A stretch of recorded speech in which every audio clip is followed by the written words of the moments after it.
وما ارسلناک الا مبشرا ونذیرا، اے نبی ہم نے نہیں بھیجا آپ کو مگر بشارت دینے والا اور خبردار کرنے والا بنا کر۔ سورہ کہف میں جمع کے صیغے میں آیا وما نرسل المرسلین الا مبشرین ومنذرین، ہم نہیں بھیجتے رہے اپنے رسولوں کو مگر مبشر اور نذیر بنا کر۔ حضور کے بارے میں فرمایا انا ارسلناک شاہدا ومبشرا ونذیرا، جمع کے صیغے میں سورہ نساء میں فرمایا رسلا مبشرین ومنذرین لئلا یکون للناس علی اللہ حجۃ بعد الرسل وکان اللہ عزیزا حکیما۔ ایک ہے ابشار بشارت دینا، ایک ہے انذار خبردار کرنا، اور آپ کو معلوم ہے کہ کسی بھی تربیت کے اندر ان دونوں چیزوں کی ضرورت ہے۔ کبھی ایسا ہوتا ہے کہ ڈانٹ ڈپٹ کی ضرورت پیش آتی ہے، دھمکی کی ضرورت پیش آتی ہے، باز آ جاؤ، اپنے رویے کو درست کرو ورنہ پکڑ ہوگی، سزا ملے گی۔ کبھی آپ شاباش دیتے ہیں، ہمت کرو، گھبراؤ نہیں، تمہارے اندر صلاحیت ہے، مایوس نہ ہو، ہمت تمہاری کیوں جواب دے رہی ہے، تم بڑے ذہین ہو، محنت کرو، بڑے اعلیٰ درجات ملیں گے۔ قرآن مجید میں یہ دونوں رنگ ہیں جو اختیار کیے گئے، ایک تبشیر کا رنگ ہے، ایک انذار کا رنگ ہے۔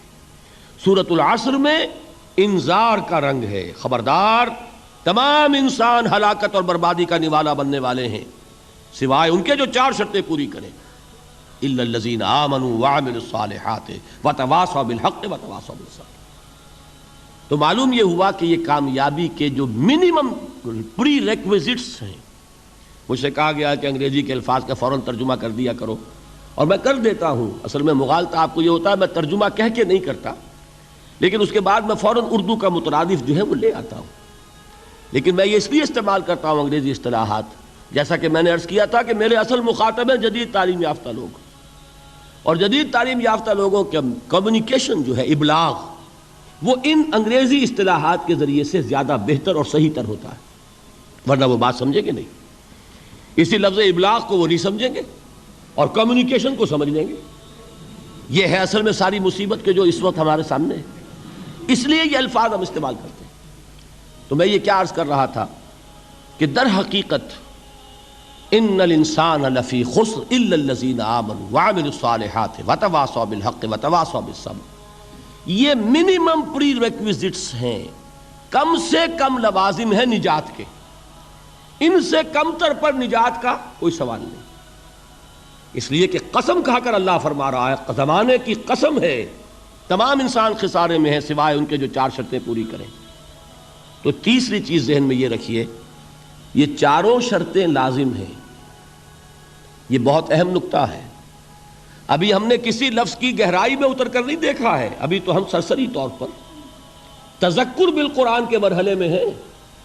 پہلی بات کیا معلوم ہوئی، اس میں کامیابی اور ناکامی کا ایک معیار سامنے آیا، ٹھیک۔ نمبر دو، یہ کامیابی کے کم سے کم شرائط کا بیان ہے، منیمم ریکوائرمنٹس۔ میں نے ایک مرتبہ ایچسن کالج لاہور میں جب تقریر کی سورۃ العصر پر، تو طلباء کے ذہن کی مناسبت کے اعتبار سے کہا کہ بھائی یہ فرسٹ ڈویژن کا بیان نہیں ہے، یہ تھرڈ ڈویژن میں کامیابی کا بیان ہے، اس سے کم تر پر فیلیور ہے، اس لیے کہ فرمایا گیا والعصر ان الانسان لفی خسر الا الذین آمنوا وعملوا الصالحات وتواصوا بالحق وتواصوا بالصبر۔ اسی کو میں نے اس وقت آپ کے سامنے رکھا کہ اس پر انذار کا رنگ ہے، خبردار کرنے کا انداز ہے، زجر کا، ڈانٹ ڈپٹ کا انداز ہے کہ اگر کامیابی چاہتے ہو تو یہ چار شرطیں پوری کرنی ہوں گی۔ اب تیسری بات جو عرض کر رہا ہوں یہ اہم ترین ہے کہ یہ چاروں شرطیں لازم ہیں۔ اگر اللہ تعالیٰ نے کامیابی کے لیے چار شرطیں بیان کی ہوں تو سوچئے، کیا مجھے یہ اختیار ہے کہ ان میں سے ایک کم کر دوں، دو کم کر دوں، تین کم کر دوں؟ کس کو اختیار ہے؟ اللہ کے بیان کردہ کسی چیز میں اختیار، یہ تو حضور سے کہا گیا تھا، سورہ یونس میں ہے، مطالبہ کیا مطالبہ کرنے والوں نے، ایت بقرآن غیر ھذا وبدل ہو، اے محمد صلی اللہ علیہ وسلم یہ قرآن بہت ریجڈ ہے، بہت سخت ہے، ان کمپرومائزنگ ہے، یہ کہیں بھی کوئی رو رعایت کرنے کو تیار نہیں ہے، تو ہمارا اور آپ کا معاملہ نہیں ہو سکتا اس قرآن پر، اس قرآن میں کوئی ترمیم کیجئے یا کوئی اور قرآن لائیے۔ تو حضور سے کیا کہلوایا گیا؟ قل ما یکون لی ان ابدلہ من تلقاء نفسی ان اتبع الا ما یوحی الی، اے نبی ان سے کہہ دیجئے میرے لیے ہرگز ممکن نہیں ہے کہ میں اس قرآن میں اپنے جی سے کوئی ترمیم کر دوں، کوئی تبدیلی کر دوں. میں تو خود پابند ہوں اس کا جو مجھ پر وحی کیا جا رہا ہے. سب سے پہلے میں خود اس پر عمل کرنے والا، میں خود اس کا پابند ہوں. تو غور کیجئے، قرآن بیان کر رہا ہے کہ 4 شرطیں ہیں نجات کی، اور آپ کے دل میں یہ بات بٹھا دی گئی ہے کہ صرف کلمہ گو ہونا نجات کے لیے کافی ہے، صرف ایمان سے نجات ہو جائے گی. یہ بات جو ہے ذہن میں رکھیے، ایک نجات وہ ہے جو ہزار برس تک جہنم میں کوئلہ بننے کے بعد نجات ہو. میں اس نجات کی بات نہیں کر رہا. وہ نجات تو ملے گی یقیناً. جس شخص کے دل میں رائی کے دانے کے برابر بھی ایمان ہوگا، وہ اپنے اعمال کی، اپنے کرتوتوں کی سزا بھگت کر بالآخر جنت کے اندر داخل کیا جائے گا، جہنم سے نکالا جائے گا. اور نکالا جائے گا تو اس وقت حال کیا ہوگا؟ جیسے جلا ہوا کوئلہ، اس کے سوا کچھ نہیں. حدیث میں اس کی شرح آئی ہے. لیکن یہ نجات نہیں. نجات وہ کہ جو اللہ تعالیٰ میدان حشر ہی میں ہماری مغفرت کا اعلان فرمائے، اللہ تعالیٰ اول وہلے میں ہمیں جنت میں داخل فرمائے. اس نجات کی بات کر رہا ہوں. وہ نجات جان لیجئے محض کلمہ گو ہونے کی بدولت نہیں ملے گی. اس نجات کے لیے شرط اول ایمان، شرط دوم عمل صالح، شرط ثالث تواصی بالحق، اور چوتھی شرط تواصی بالصبر.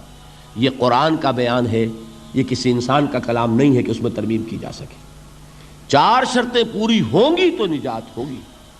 اور اگر ان میں سے کوئی ایک، میں اس کی ایک سادہ سی مثال بھی دیا کرتا ہوں، بہت سمپل. سادہ مثالوں سے بات واضح ہو جایا کرتی ہے. آپ کسی حکیم کے پاس گئے، اس نے آپ کی نبض دیکھی، نسخہ لکھ دیا، 4 دوائیں لکھ دی، یہ اتنے ماشے اور یہ اتنے تولے، یہ فلاں، یہ اتنی، بھائی 4 دوائیں ہیں، استعمال کرو. اب آپ نے آیا ایک اس میں سے نکال دی، 3 رکھ لی، یا 2 نکال دی، 2 استعمال کر لی، تو یہ نسخہ اب کس کا کہلائے گا؟ یہ اس حکیم کا نسخہ نہیں ہے، یہ آپ کا اپنا نسخہ ہے.